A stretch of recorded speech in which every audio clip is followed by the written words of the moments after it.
Mesdames, Messieurs, bien bonjour et bienvenue. La calmie retrouvée au sein du ministère de la Justice après le dégel suite au bras de fer greffier-garde des Sceaux, elle n'aura visiblement duré que l'instant d'un feu de paille. La tension n'est certes pas à son comble, mais ça gronde à nouveau au sein du dit ministère. Les nouveaux mécontents du département ministériel, les travailleurs de l'SMCRI, ou si vous voulez, les enfants adoptés de la maison, comme aiment à les appeler amicalement bien entendu certains de leurs collègues de la justice, car orphelins au lendemain de l'investiture du président Talon. Qu'ils vous souviennent, à l'avènement du régime actuellement au pouvoir, l'SMCRI, le ministère chargé des relations avec les institutions, a disparu de l'architecture gouvernementale et son personnel reversé au niveau du ministère de la Justice, qui de fait jouit des prérogatives y afférentes. Mais depuis, à en croire les 10 agents, la nouvelle maison d'accueil, le ministère de la Justice, pour ne pas être précis, est bien loin de la terre promise. Entre eux et le ministre de tutelle, l'actuel garde des Sceaux, c'est pratiquement le jour et la nuit. Les deux se côtoient pratiquement comme chien et chat. Personnel y aurait intérêt bafoué, statut légal hypothétique. Ainsi se résumerait leur quotidien. Revêtement du personnel de l'SMCRI au ministère de la Justice, une mesure salvatrice ou une option qui porte en elle-même les gemmes des dysfonctionnements décrits. 100% Bénin, le numéro du jour, lèvera un coin de voile sur la préoccupation qui, week-end écoulé, a officiellement été portée sur la place publique. Mais avant, le point de l'actualité vu par les journaux dans leur parution du jour, la revue des titres. Nous n'allons pas déroger à la tradition. Kojo Viamétonou est déjà prêt à nous livrer la substance de sa collecte sur l'essentiel à la une des journaux. Kojo Viamétonou, bonjour. Bonjour Joël Lietonji, bonjour également à nos amis téléspectateurs. 100 jours de Patrice Talon encore et toujours à la une des journaux. Oui, c'est un grand titre ce qui est revenu ce matin dans les publications que nous avons pu engranger, comme vous l'avez dit, Joël Lietonji, c'est les 100 jours du président Patrice Talon dans les divers secteurs d'activité, aussi bien les transports, l'écologie, l'énergie et beaucoup d'autres. Une appréciation sectorielle. Tout à fait. On peut y aller. Merci donc à vous, Joël Lietonji. Nous démarrons donc avec le quotidien La Boussole, supposée évolution de la situation économique du Bénin à l'ère de la rupture. La réalité est tout autre dans le panier de la ménagère. C'est donc une analyse faite après les 100 jours du président Patrice Talon par le journal La Boussole, la tribune de la capitale. Après la proclamation des résultats du baccalauréat dans l'Ouémé Plateau, 3 décès de candidats enregistrés. Et puis 100 premiers jours de gestion au ministère des Infrastructures et des Transports, un bilan mi-figue, mi-raisin présenté par le ministre Hervé Hechomé après 100 jours de gestion du pouvoir exécutif. Nécessité pour le président Talon de revoir la coordination des actions gouvernementales. Trop de réformes, mais le peuple a faim, constate le journal La Tribune de la capitale. L'affiche du jour, 100 jours de la gouvernance de la rupture. Les notes du président Talon et de ses ministres. Et puis mesures sécuritaires pour mettre en déroute les hors-la-loi des armes retrouvées dans la maison de Kossou à Oganla Post. C'est bien sûr dans Porto Novo. Le confrère de la matinée, malgré la fin du scrutin présidentiel, des affiches de candidats encore visibles. Et puis circulation routière dans la ville de Cotonou, à quoi servent véritablement les feux tricolores dans la ville vitrine. Conférence débat sur les 100 jours de gouvernance de Talon. L'ancien ministre Gustave Soron se réjouit de l'annulation des concours frauduleux. L'événement précis, 100 jours de gestion du pouvoir sous la rupture. Hechomé annonce les grands chantiers de Talon. Nord-Sud quotidien, Assemblée nationale, frustration dans la majorité de Talon. Nouvelle mutation 100 jours au sommet de l'État. Le taux de chômage prend une allure vertigineuse. Et puis gouvernance à l'ère du nouveau départ. Le panier de la ménagère toujours en souffrance. La jeunesse passée aux oubliettes. La promotion genre. L'un des derniers soucis de Talon. Et puis la nouvelle tribune pour terminer. 100 jours après l'arrivée de Patrice Talon au pouvoir. Bénin is back. S'exclame donc le journal. Le pays retrouve progressivement sa place de modèle de démocratie en Afrique. Et puis réforme politique et institutionnelle. l'intégralité du rapport de la commission Djogbenou, journée de réflexion dans le jour. Les 100 jours du nouveau départ sont passés à la loupe. Joël Yetondi, et ce sera donc avec le journal La Nouvelle Tribune que nous allons refermer la une des carnats pour le compte de ce matin. Merci, Kodovia, maintenant, mais je ne vais pas vous laisser partir ainsi.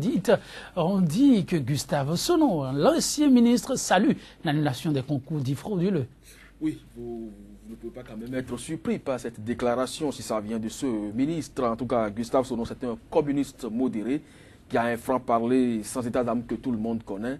Et il avait déjà son point de vue sur la question. Si aujourd'hui l'esprit met devant micros et caméras ou en tout cas sur une place publique, cela va sans dire. C'est un monsieur qui opte pour le travail bien fait et l'intégrité, la qualité dans ce que nous faisons, ce que chacun fait et ce que lui-même il a l'habitude de faire.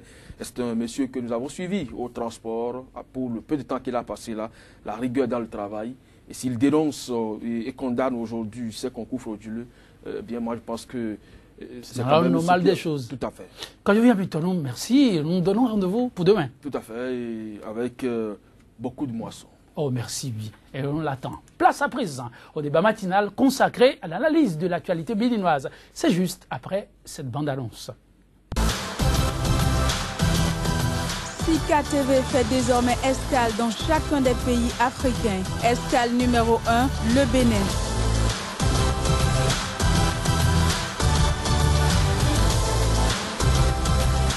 Retrouvez désormais sur Sika TV votre émission 100% Bénin consacrée exclusivement à l'analyse de l'actualité au Bénin. Pendant 45 minutes, la parole sera donnée aux spécialistes de l'information et autres analystes pour décrypter l'actualité socio-économique et politique.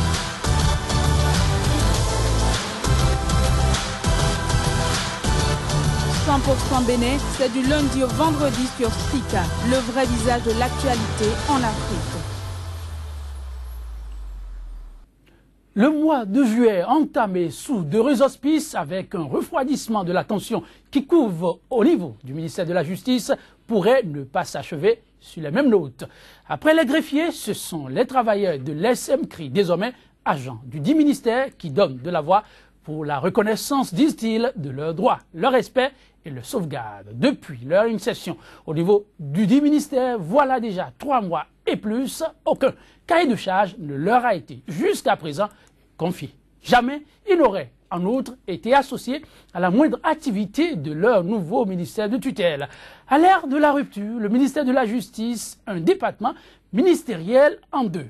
Une charge de trop pour le garde des Sceaux. 2 invités pour élucider en notre compagnie la question. Christian Dagba, fonctionnaire de l'État, il est le secrétaire général du syndicat national des travailleurs du ministère chargé des relations avec les institutions Sintra MCRI. Christian Dagba, bonjour. Bonjour, monsieur Tondi. Merci pour l'invitation. Et le moral? Ça tient. Ça tient. Ouais. Heureux de le savoir. À mon extrême droite, comme le constatait celui que d'aucuns qualifient de défenseur des causes perdues. Il a accepté nous accompagner, maître Patrick Tchakwe. Il est avocat au barreau de Cotonou au Bénin. Maître Patrick Tchakwe, bonjour. Bonjour, monsieur Tondi. Et merci de répondre à notre invitation. Tout le bonheur était à moi. Le bonheur partagé. Bandeau rouge sur la tête. Les travailleurs de l'SMCRI réunis au sein du Sintra MCRI, le syndicat national des travailleurs du ministère chargé des relations avec les institutions, ont donné de la voix, criant haro sur leur sort. Un sort fait, disent-ils, de marginalisation et de discrimination. Christian Dagba, on n'adopte pas, dit-on, un enfant pour qu'il devienne à la fin un os dans votre gorge. Alors l'enfant adoptif, le personnel de l'SMCRI, pourquoi se rebelle-t-il? Pourquoi cette gratitude, pour reprendre une expression à l'un de vos collègues? Merci, monsieur le journaliste. Mais avant d'aller à votre préoccupation, permettez-moi quand même de remercier Sika TV pour cette opportunité qu'elle offre à travers notre modeste personne aux travailleurs de l'SMCRI de venir faire part à l'opinion nationale et internationale du calvaire, du supplice qu'il vit depuis le 6 avril 2016, date de la fusion de l'SMCRI à l'ancien ministère de la Justice. Pour revenir à votre préoccupation, vous avez parlé d'adoption et vous parlez même d'ingratitude. Je rapporte ce qui se dit. Vous me faites sourire un tout petit peu lorsque vous parlez en ces termes, M. Tondi. Adoption, nous, on n'en a pas été demandeur. Je vous le concède. C'est peut-être votre manière de voir et de caricaturer la chose. Mais à supposer que c'était vraiment le cas, lorsqu'on adopte un enfant, est-ce que c'est de cette manière qu'on le traite? Lorsqu'on adopte soi-même délibérément un enfant, est-ce qu'il faut le marginaliser? Est-ce qu'il faut le mépriser? Est-ce qu'il faut le traiter comme un indésirable, comme un indigne, comme un enfant sorcier? Non. C'est comme ça que vous êtes traité? Si. Je crois que lorsqu'on... Vous recevez votre salaire. Non, je vous en prie, nous allons en venir. Lorsqu'on adopte un enfant, on a plutôt l'obligation morale, en bon père de famille, de bien en prendre soin, comme ses propres enfants. Mais ce n'est pas ce à quoi nous assistons au ministère de la Justice, auquel nous avons été désormais fusionnés. Lorsqu'on adopte un enfant et que cet enfant a des problèmes, a des préoccupations à poser à ses parents adoptifs, ces parents-là doivent quand même être à son écoute. Ils ne doivent pas lui fermer la porte. Mais voilà ce à quoi nous assistons. Je ne vais pas vous choquer en vous disant que depuis que le ministre Diogbenou s'est installé, il n'a pas daigné nous recevoir ne serait-ce qu'une seule fois. Alors que dans le même temps, il a déjà reçu les organisations syndicales sœurs de notre nouveau ministère à plusieurs reprises. Voilà un peu ce à quoi nous assistons, ce que nous vivons au sein de notre nouveau ministère, monsieur le journaliste. Rien que vous recevoir. Mais j'imagine que vous n'avez pas oublié de dire la vérité, toute la vérité.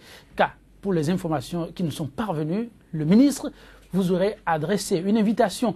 Le ministre aurait même retenu une date, une heure pour vous. Et c'est vous qui ne vous êtes pas rendu disponible. Oui, c'est exact, mais vous n'avez pas eu toutes les informations. Ah, il manque quoi? Non, vous n'avez pas eu toutes les informations. D'abord, lorsqu'un nouveau ministre s'installe, il lui revient de prendre langue sur sa propre initiative avec les organisations syndicales de la maison. Et il l'a fait en ce qui concerne nos confrères du secteur. Mais par rapport à nous autres, il ne l'a pas fait. Nous lui avions laissé le temps nécessaire, soit 1 mois et demi après sa prise de service. Et le 17 mai dernier, nous l'avons saisi d'une demande d'audience.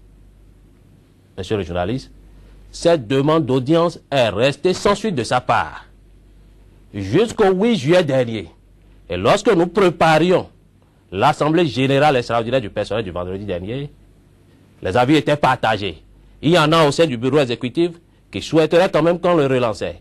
Il y en a, Eva Tanguay, qui était parmi nous, qui n'en souhaitait du tout pas. Mais nous avons été du côté de la raison et l'avons relancé par une autre correspondance. Le 8 juillet dernier, à nouveau, il est resté sans réaction à cette correspondance. Il a fallu que nous programmions notre Assemblée générale et que nous l'en tenions informé pour que le lendemain, le ministre se sente obligé de nous recevoir. Mais tenez-vous tranquille. Au jour et heure même de la tenue de l'Assemblée générale. Au jour et heure. Tout à fait. Nous ne sommes pas de la dernière pluie. Il a fait ses armes à la société civile. Le syndicat est également une composante de la société civile. Vous voulez dire cette invitation, tout à fait, cette invitation au jour et heure même de là, je relève purement et simplement d'une stratégie de démobilisation pour faire échec à l'AG.